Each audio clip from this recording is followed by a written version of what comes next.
Je travaille avec des enfants handicapés moteurs. J'ai la tranche de 3 ans où les enfants ne parlent pas, ne marchent pas. C'est un handicap très lourd où nous avons beaucoup de projets à faire et des écrits. Et depuis quelques mois, tous les projets que je proposais étaient refusés. Et tous les collègues se retournaient contre moi, donc je ne comprenais pas.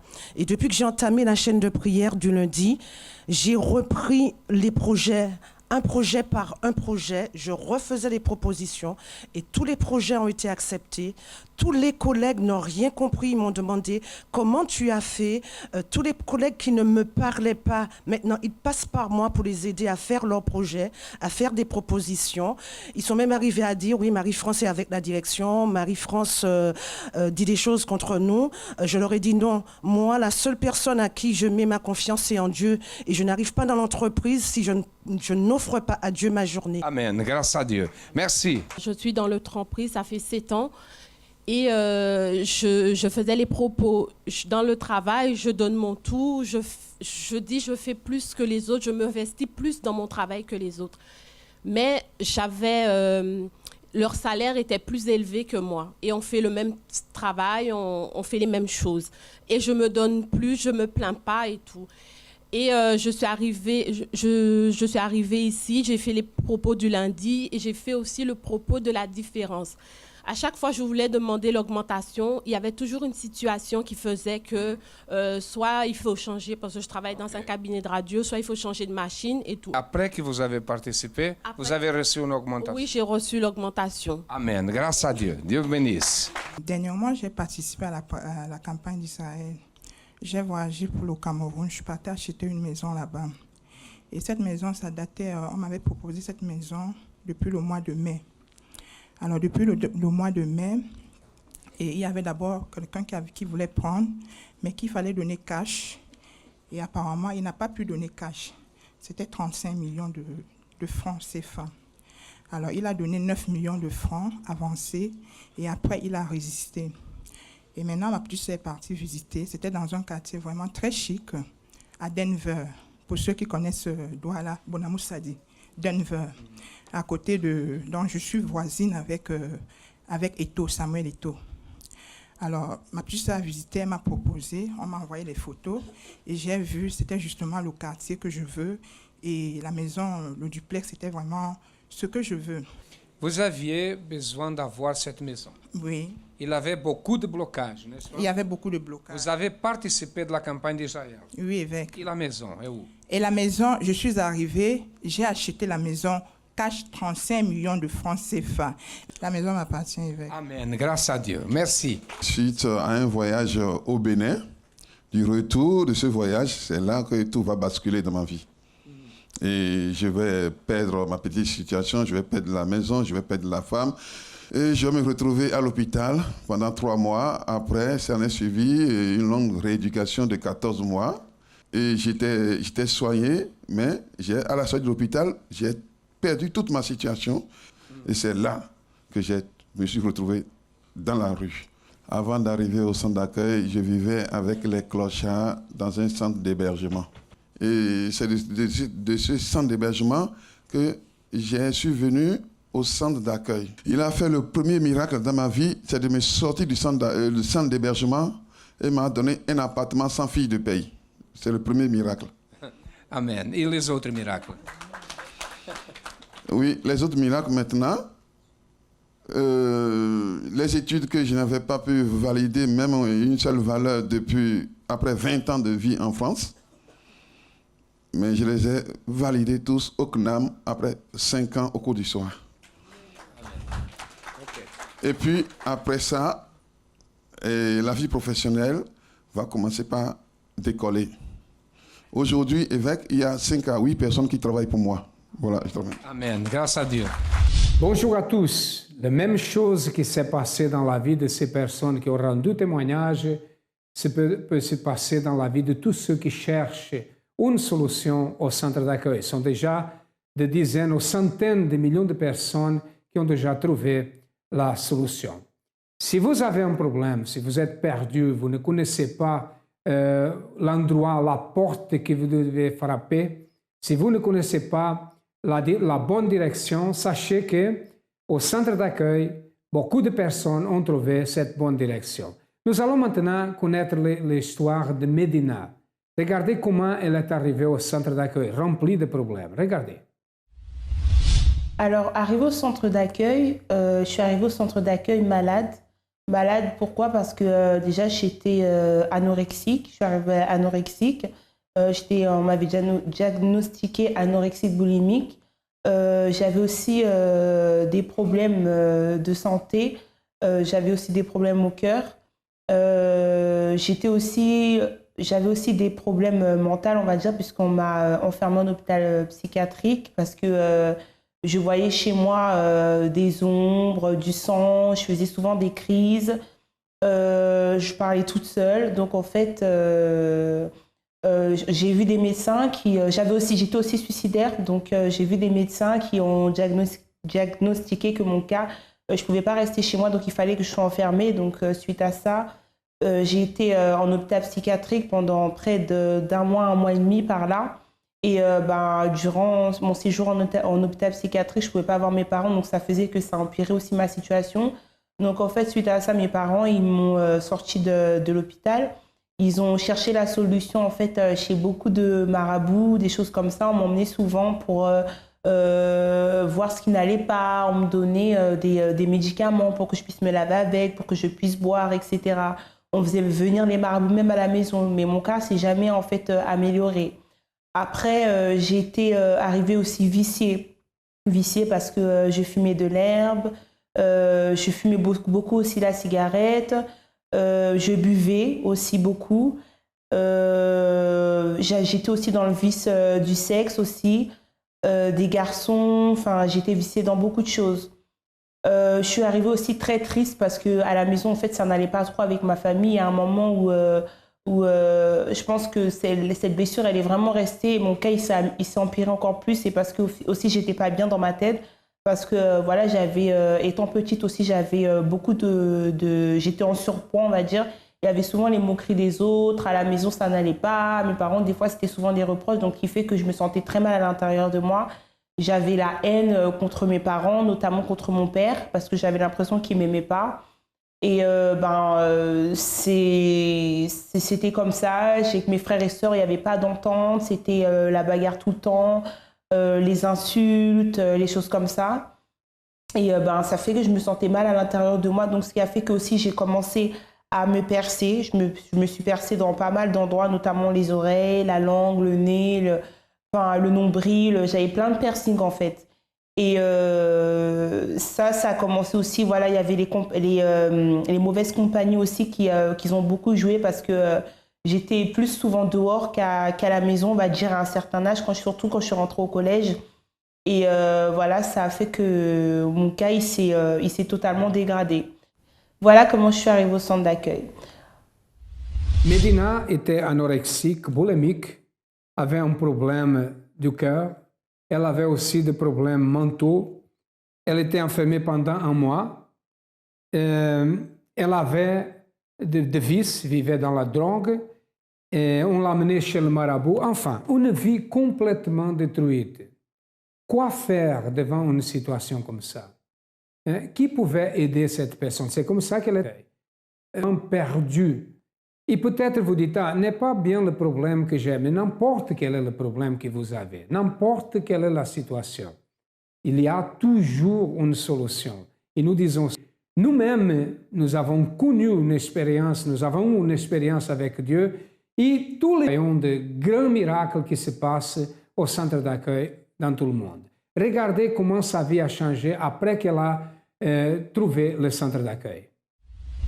Voilà comment je suis arrivée.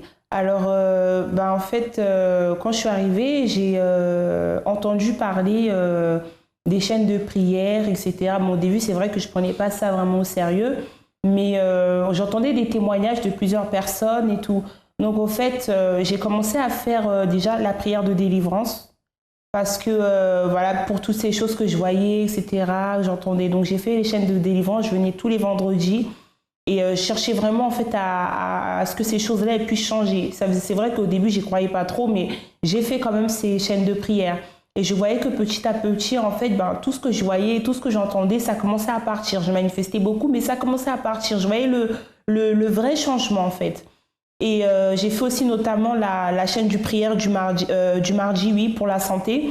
Et bah, ça, j'ai persisté aussi, parce que c'était pas facile. Bon, toujours, j'y croyais pas vraiment, mais j'ai quand même fait mes chaînes de prière du mardi et je voyais que mon état s'améliorait aussi. Ensuite, j'ai entendu parler de la campagne d'Israël. Bon, la campagne d'Israël, je connaissais pas trop, mais il y avait aussi des témoignages par rapport à ça. Donc, en fait, bon, je me suis dit, pourquoi pas essayer? Donc, en fait, je me souviens toujours de ma première campagne d'Israël, en fait. J'avais, en fait, un nouveau téléphone, en fait. Et en fait, c'est juste ça que j'avais. Je savais pas grand-chose, mais j'avais entendu qu'en fait, c'était pas beaucoup qu'on demandait. C'était vraiment ce qui nous tenait vraiment à cœur, en fait, ce qui représentait pour nous beaucoup. Et mon téléphone représentait beaucoup pour moi. Donc, en fait, bon, je l'ai vendu avec d'autres choses que j'ai fait. J'ai sacrifié, en fait, sur l'autel. Et je commençais déjà à voir des changements. Je commençais à avoir pas mal de changements.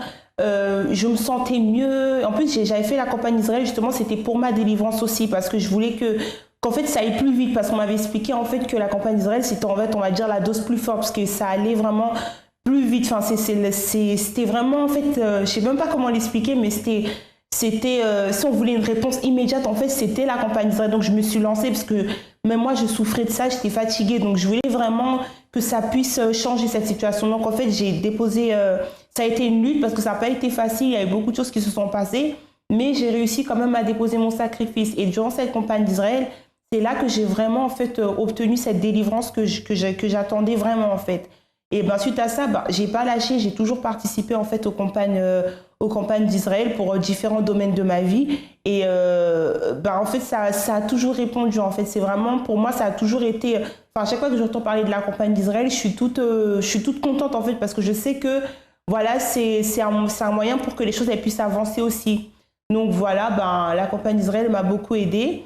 Et aussi, il y a eu aussi le jeûne de Daniel qui m'a beaucoup aidée où en fait c'était plus par rapport à ma vie spirituelle parce qu'il y a beaucoup de choses qui n'allaient pas en moi et ma vie avançait mais il y avait beaucoup de choses qui n'allaient toujours pas, notamment dans ma vie spirituelle. Et le jeûne de Daniel, en fait, il m'a beaucoup aidée parce que durant ce jeûne de Daniel, je me suis vraiment concentrée, en fait. Je voulais vraiment, en fait, Dieu, je voulais vraiment être plus proche de lui. Je voulais vraiment, en fait, être fortifiée. Et j'ai participé au jeûne de Daniel. Je me suis donnée, j'ai cherché, j'ai prié. Ça n'a pas été facile parce qu'il y a eu des moments où j'étais fatiguée, des moments où j'avais pas envie de faire, des moments où j'avais envie de désister. Mais je me suis donnée et j'ai vu aussi des fruits du résultat du jeûne de Daniel. Au jour d'aujourd'hui, ma vie, elle a totalement changé. Déjà, ma santé, ça va. Tout a changé. Je suis plus malade, je suis plus viciée. Je suis vraiment très épanouie dans tout ce que je fais. J'ai plus peur de rien du tout. Ma famille, ça a changé vraiment parce que la relation que j'avais avec ma famille, c'était pas ça. Au jour d'aujourd'hui, ça va vraiment mieux avec mon père. C'est vraiment l'entente, c'est la joie à la maison. Tout se passe vraiment bien. Dans ma vie spirituelle aussi, j'ai ma relation avec Dieu maintenant. Tout va bien en fait, notamment aussi par rapport au travail parce que j'avais pas de travail, j'avais mes papiers même parce qu'en fait vu que je suis pas française, mes papiers ils m'avaient été refusés. Aujourd'hui, avec tout ça en fait tout s'est amélioré, j'ai mes papiers, j'ai du travail. En fait tout va bien, donc je peux vraiment dire que c'est suite à tout ça en fait que ma vie elle s'est améliorée. Mais en fait, le centre d'accueil, pour moi, c'est comme le centre d'accueil, en fait, c'est vraiment, en fait, pour moi, c'est là où je suis née, on va dire, parce que quand je suis arrivée, en fait, on va dire, j'étais totalement ignorante, je connaissais pas, il y avait beaucoup de choses que j'ignorais, et on peut dire que le centre d'accueil, c'est vraiment l'endroit où, en fait, j'ai connu la vérité, c'est vraiment l'endroit qui m'a aidée vraiment les gens qui ont été là, ils ont été là pour me soutenir, ils ont été là pour me donner des paroles quand j'avais besoin. Et le centre d'accueil, ça représente vraiment pour moi la vérité parce que je pense que si j'étais pas arrivée au centre d'accueil, soit je serais plus là ou soit je sais que ma vie elle serait encore pire. Donc le centre d'accueil, c'est vraiment pour moi une solution, la vérité et voilà. Donc voilà. Comme elle a dit, le centre d'accueil, c'est le lieu où elle a trouvé la paix, la joie. Sa vie a changé complètement. Mais pour que sa vie change, elle a fait quoi? Elle a participé aux chaînes de prière, elle a participé de la campagne d'Israël, elle a commencé à faire ce qu'elle a appris au centre d'accueil et sa vie a changé. Aujourd'hui, elle est une personne guérie, elle a des papiers parce qu'elle n'avait pas, elle a son travail, elle n'a plus de problèmes mentaux, elle est une nouvelle personne. Pourquoi? Parce qu'elle a été délivrée des forces du mal. La vie de beaucoup de personnes est détruite parce qu'il existe des forces du mal invisibles, des chaînes invisibles qui dominent la vie de la personne. Mais à travers la foi intelligente, à travers la pratique de cette foi surnaturelle au centre d'accueil, ces personnes sont délivrées. Regardez plus de témoignages. Je suis arrivée, rien ne marche. Le père de mes enfants venait de me quitter avec des dettes de pavillon et on m'a arnaqué parce que dans le tribunal, l'avocat était d'accord avec la personne qui voulait acheter la maison. Donc, au lieu de payer le pavillon une fois, je l'ai payé 3 fois. Donc, j'ai prié, j'ai participé à des chaînes de prière et tout. Et Les lundis. Les lundis, oui. Et j'ai participé aussi le dimanche à la prière de, comme on dit déjà. Voilà. Et toutes les dettes ont été effacées. Toutes dettes effacées. Ils sont passées où? Je sais pas. Dieu les a enlevées. Qu'est-ce que le centre d'accueil représente pour vous maintenant? Le centre d'accueil représente pour moi la bénédiction et le centre d'accueil représente pour moi une maison de prière qui résout tout problème. Que Dieu vous bénisse. Quand je suis arrivée, j'avais des dettes qui atteignaient plus de 40 000 euros. Et j'étais prête à me suicider. J'habitais la Bretagne et j'avais pris ma voiture un jour. J'allais au bord de la mer, j'ai failli me jeter. Et depuis ce jour-là, j'ai pris mes enfants. J'ai vendu ma voiture, j'ai pris mes enfants, je suis venue à Paris. Et je suis venue au centre d'accueil. Et depuis que je suis au centre d'accueil, j'ai commencé à prier, j'ai commencé les chaînes des prières. La dette a été effacée. Ça? Avec la grâce de Dieu. Oui. Et les dettes ont été effacées. Le dossier, normalement, devait prendre du temps. Parce que ceux qui connaissent la procédure, ça met vraiment du temps. Et moi, mon dossier a été traité. J'ai vu le pasteur m'a dit, je sais que quelque chose va se faire dans votre vie.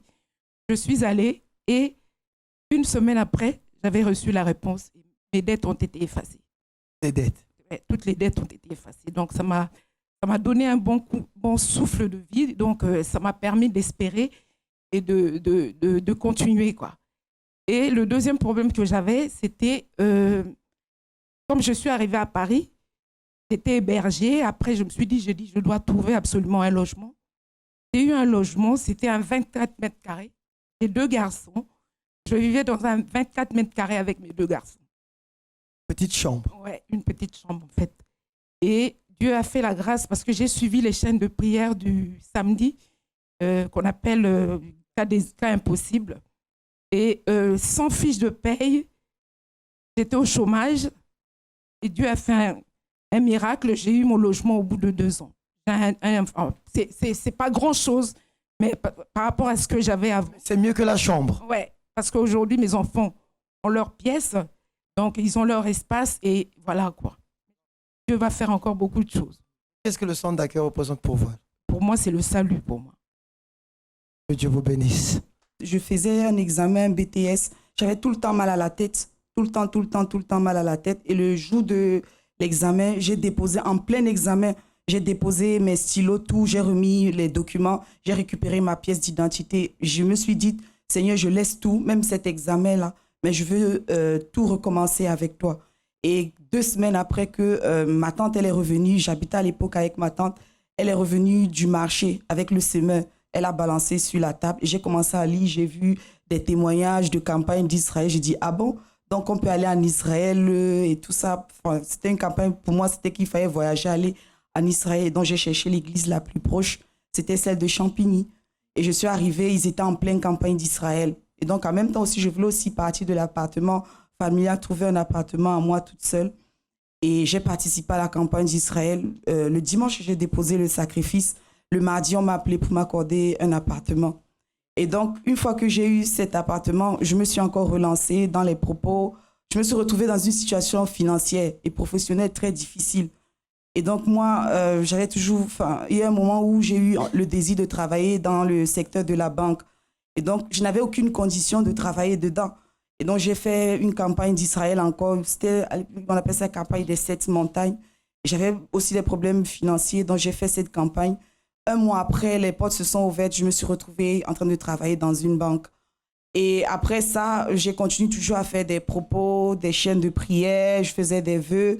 Et j'ai aussi fait une campagne pour ma vie sentimentale. Et je me suis mariée. Grâce à Dieu. Que Dieu vous bénisse. Amen. Qu'est-ce qui s'est passé?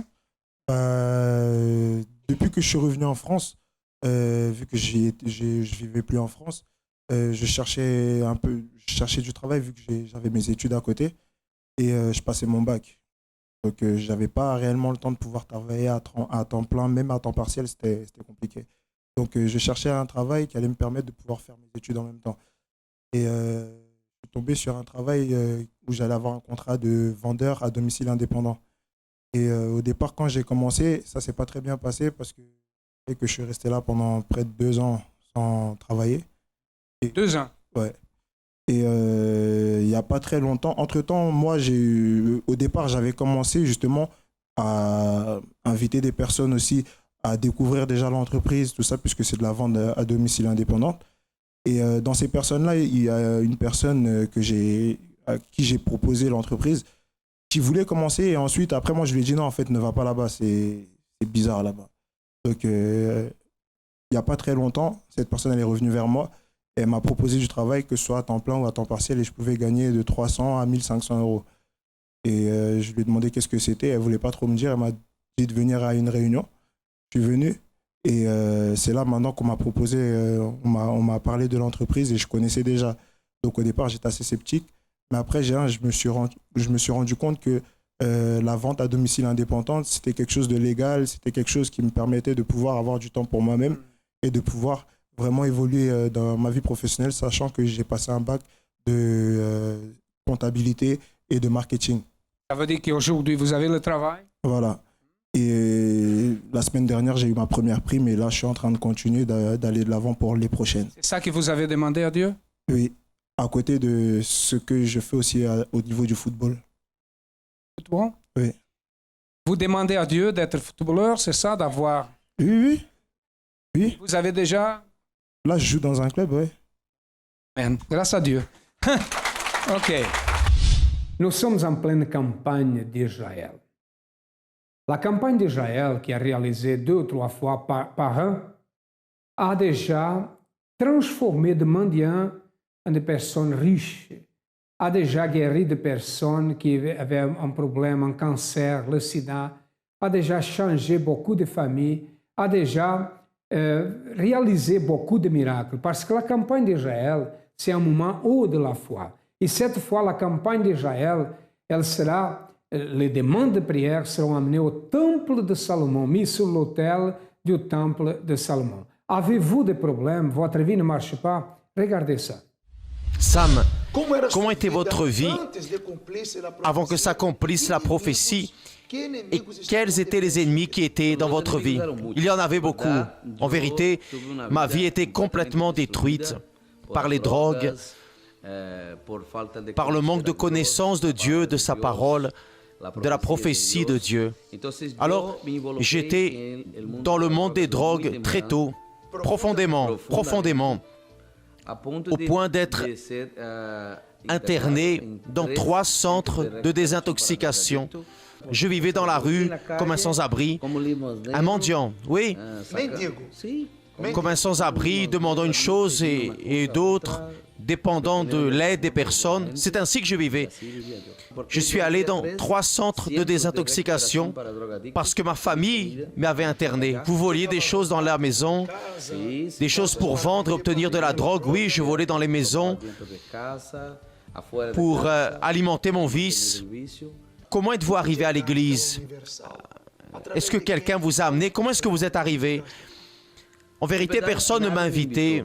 Je marchais dans la rue, j'ai vu la porte ouverte de l'église, comme elle l'est tous les jours, et je suis allé parler avec un ouvrier qui était là à ce moment.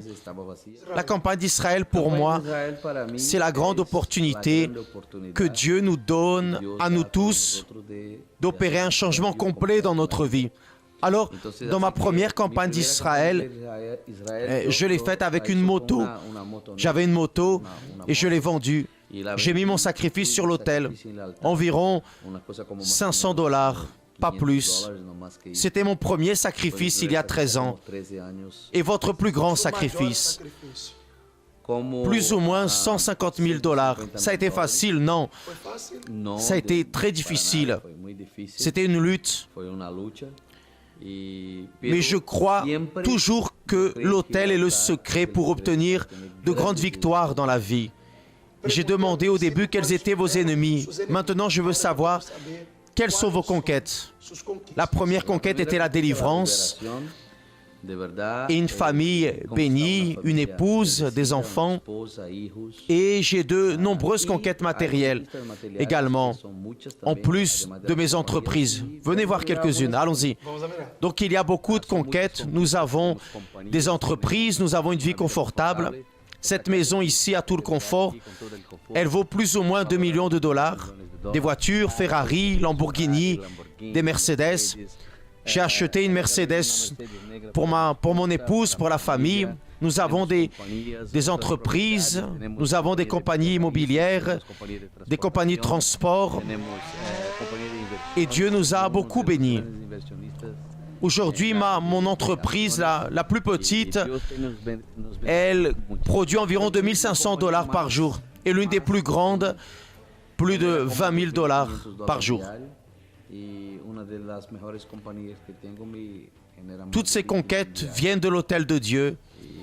Et aujourd'hui, après que la prophétie se soit accomplie, j'ai une famille bénie, ma femme, Camilla, mes enfants. Je suis marié avec Sam depuis 10 ans et nous sommes très heureux. Il est un époux merveilleux et aussi un père merveilleux. Nous avons 2 enfants et aujourd'hui, grâce à Dieu, nous sommes bénis. Une très belle famille qui me rend chaque jour plus heureux. Tous les jours, je remercie Dieu de m'avoir donné l'opportunité d'accomplir cette prophétie.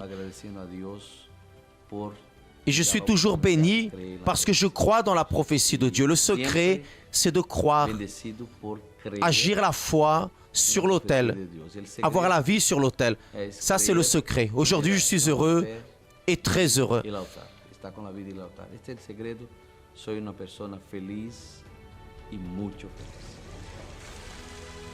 Résumons mon histoire de mendiant à quelqu'un de très heureux.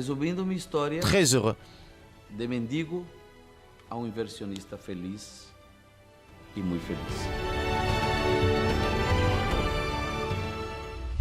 Comme la vie de Sam a changé et d'autres personnes qui ont rendu témoignage, votre vie peut changer aussi.